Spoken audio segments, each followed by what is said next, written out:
Mercredi 15 janvier 2014, jour de deuil. Verizon 1, neutralité du net 0. Verizon, l'un des principaux providers d'Internet à haut débit aux États-Unis, gagne son procès contre la FCC, la Federal Communications Commission, au sujet de la neutralité du net, dans ce qui ressemble de plus en plus à la querelle des anciens et des modernes. Est-ce une victoire du méchant broadband provider, celui qui apporte le haut débit?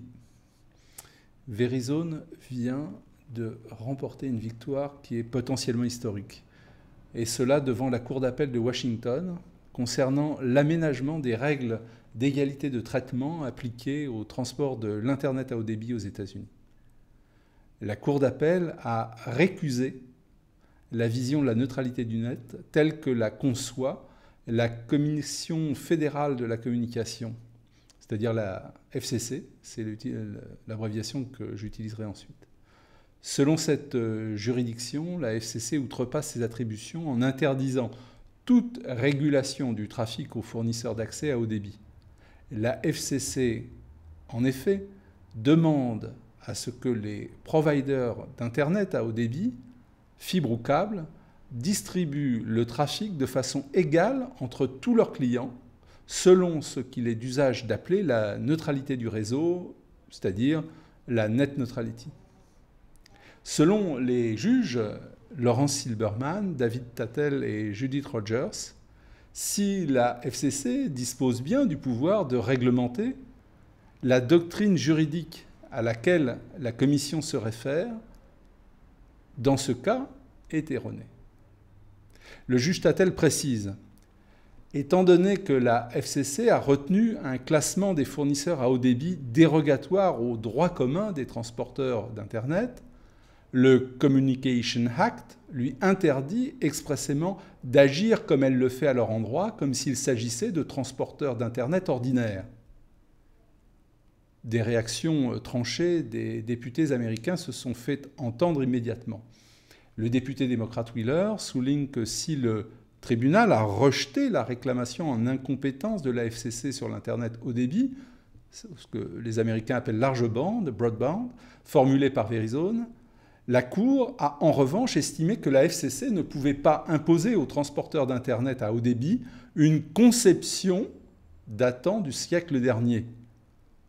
Le temps passe, effectivement, et oui. Randall Milch, vice-président de Verizon, explique dans un communiqué assez sobre que la décision de la Cour ne changera pas les habitudes des consommateurs en termes d'accès et d'usage de l'Internet, mais, poursuit-il, cette décision favorise l'innovation. Pour les députés républicains Fred Upton et Greg Walden, cette décision libère les consommateurs et les fournisseurs de la mainmise gouvernementale sur l'Internet. En revanche, le député démocrate Henry Waxman, membre de la Commission du commerce, déclare dans un mail que la FCC devrait exercer au plus tôt les pouvoirs qui lui ont été reconnus par la Cour à cette occasion. Les acteurs du secteur éprouvent des craintes. Les partisans de la réglementation, y compris les entreprises du web, argumentent qu'en l'absence de règles, les fournisseurs de services à haut débit pourraient favoriser les plus riches, c'est-à-dire les acteurs en place, au détriment des start-up, menaçant tout simplement l'innovation. Le président de Free Press, Craig Aaron, défenseur d'un accès universel et abordable à Internet, redoute que la décision de la Cour permette aux fournisseurs d'Internet à haut débit de créer des autoroutes pour quelques méga-entreprises capables de s'acquitter de péages exorbitants, tandis que tous les autres acteurs devront se contenter de circuler au pas sur la bande d'arrêt d'urgence. Michael Copps, ex-commissaire de la FCC, a exhorté ses collègues à intégrer l'Internet haut débit au cadre juridique ordinaire pour limiter explicitement la discrimination basée sur la quantité ou la qualité du service. Sans une action corrective rapide pour réintégrer le haut débit de la part de la FCC, cette terrible décision servira de jurisprudence fâcheuse à l'érosion de la liberté d'expression, proteste un conseiller de Common Cause. Verizon argumente devant la Cour que les règles de la FCC rendent difficile la gestion d'un trafic en constante augmentation et pénalisent les investisseurs qui ont besoin de financer des capacités industrielles supplémentaires pour y parvenir. S'agit-il de l'apparition d'un marché biface pour une société duale est une question qui se pose maintenant. Helgi Walker, le chef de file des innombrables avocats de Verizon et de ses filiales, explique que Verizon veut la création d'un marché biface impliquant que les abonnés et les entreprises qui veulent les atteindre paient pour le service effectivement rendu. Cela a le mérite de la clarté. Mais des divergences arbitrales existent.